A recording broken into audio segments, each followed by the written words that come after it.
Well, hello and welcome to glennzb TV, the show that puts glennzb up your Periscope and bringing New Zealand to the world and the world to New Zealand. And I've got the quote of the week for you, without a doubt. It comes from Jerry Brownlee this week, the Earthquake Recovery Minister, who says that Treasury can't have a rebuild that meets every deadline when it won't release the money to make it happen. That's not the quote of the week. That's long-winded politician speak. But it sounds like he's feeling a little bit sorry for Bill English, the Minister for Treasury, who does completely support the rebuild because, and here it is, Mr. Brownlee feels sorry that he has to work with such bleak people. Treasury and the Earthquake Recovery Minister has just described you as a bleak person. It sounds like something Mike Hosking would say about our newsroom, just quietly.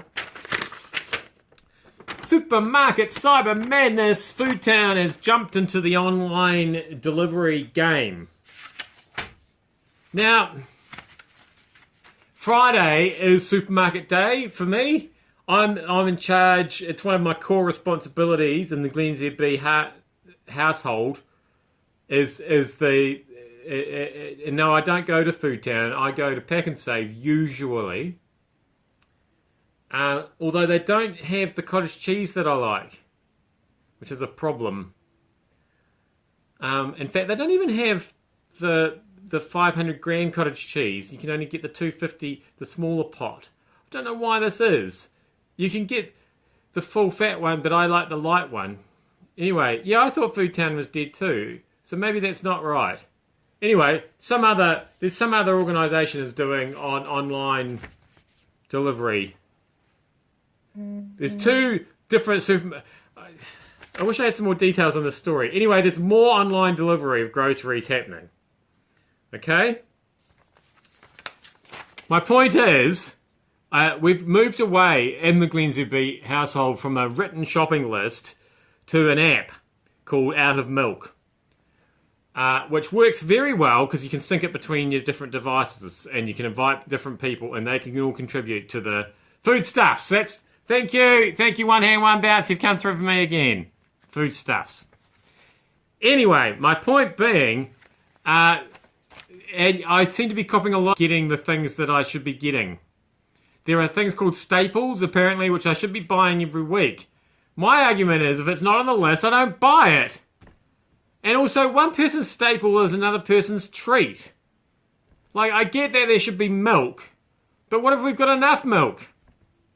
It's a complicated business of supermarket shopping. I'm wondering if I can trade that core responsibility. Maybe I'll go on to bathroom cleaning and somebody else can do the supermarket shopping. I don't really enjoy it, to be honest. Anyway, this is a disturbing insight into my domestic life. Meanwhile, in England, the Tories have put out... Is it a pamphlet? Is it a leaflet? Is it a flyer? Encouraging people to stay in the EU.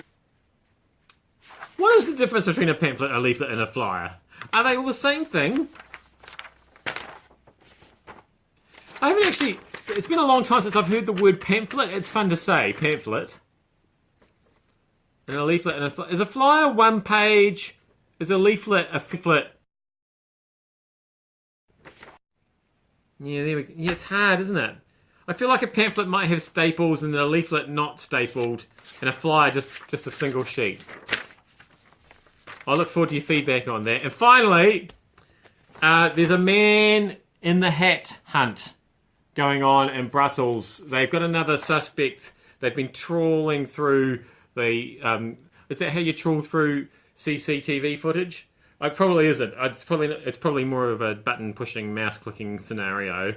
But anyway, that's how I would do it. And it would be even less effective than what they've been doing in Brussels. But they're looking for a man in the hat, and I think I may have found him. It's that guy. He looks suspicious. Very odd-shaped nose. That's a distinguishing feature right there. He's a man in the big yellow hat. And that's his accomplice, who is always up to no good. I think you'll find. There was another theory that perhaps it's not actually a man in the hat and it's a cat in the hat they were looking for.